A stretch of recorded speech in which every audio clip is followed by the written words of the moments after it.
conseil voté par les évêques lors de l'Assemblée plénière de novembre 2021 s'appelle le Conseil pour la prévention et la lutte contre la pédophilie. C'est ce conseil nouveau qui a porté la rédaction de cette charte de bientraitance. Qui va permettre d'aider un peu tous les mouvements d'église, les associations, tous les services diocésains et d'église à pouvoir sensibiliser les différentes personnes sur les conduites à tenir. Cette notion, on la trouvait déjà en première partie des guides Lutter contre la pédophilie et nous proposons maintenant de la décliner de façon claire dans les structures ecclésiales. Ce qui est important dans cette charte, c'est presque plus ce qu'on va en faire que ce qu'elle est exactement. On a voulu qu'elle soit la plus simple possible, mais en même temps la plus complète possible, mais que ce document soit un document, on va dire, éducatif, qui puisse permettre aux équipes de poser des questions, de se saisir ensemble des vigilances à tenir et des modalités pour être co-vigilants ensemble. Voilà comment elle se présente. Elle s'articule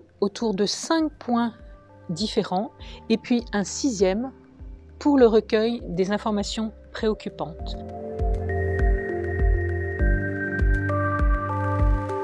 Cette charte, elle a été envoyée telle qu'elle, dans un premier temps, à tous les diocèses en juin dernier. Et dans un deuxième temps, nous avons suscité des équipes de rédacteurs pour la décliner à leur façon dans tous les lieux et structures ecclésiales pour que tous les encadrants en connaissent les objectifs et le concept. Elle vient compléter tout le programme pour les publics fragiles pour nous et elle doit aussi pouvoir respecter la particularité du système réglementaire qui régit les enseignants, qui sont, vous savez, des personnels de droit public, et puis les autres types de personnels, et pour lesquels les choses ne vont pas se poser exactement de la même façon. Cette charte, elle est faite évidemment pour être travaillée, et nous avons demandé aux rédacteurs des modules d'appropriation, des fiches pédagogiques pour que chaque mouvement puisse s'en inspirer et la décliner comme il l'entend. Au niveau de l'enseignement catholique, nous sommes en train d'y retravailler.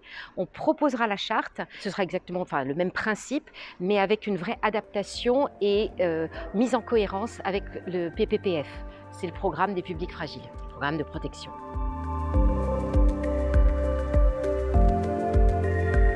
Elle a été élaborée en plusieurs étapes. La première, il fallait réunir des groupes de travail ici à la CEF, des membres des cellules d'écoute et puis aussi des référents diocésains. Et c'est vraiment eux qui en ont arrêté le principe et la forme qu'elle devait prendre. Ségolène Mogg et moi, on s'est un peu chargé de la coordination de ce travail-là. On l'a fait valider en CPLP. On a travaillé aussi avec des personnes de la communication pour nous aider à faire une charte qui soit communicable et intéressante. C'est le travail de collectif qui va pouvoir être fait avec les équipes, quel que soit le service ou le mouvement. Ce qu'on va en faire ensemble, la manière dont on va s'en saisir, dont on va la présenter, dont on va la discuter, c'est ça qui est éducatif. Il nous a semblé profitable de nous inscrire dans une dynamique résolument positive. Bien sûr, ce qui est interdit, le reste, mais prenons le parti d'inscrire cette notion de bientraitance dans toutes nos pratiques. Cette charte et les modules d'appropriation, vous pourrez les trouver sur église.catholique.fr ou alors sur le site luttercontrelapédophilie.catholique.fr.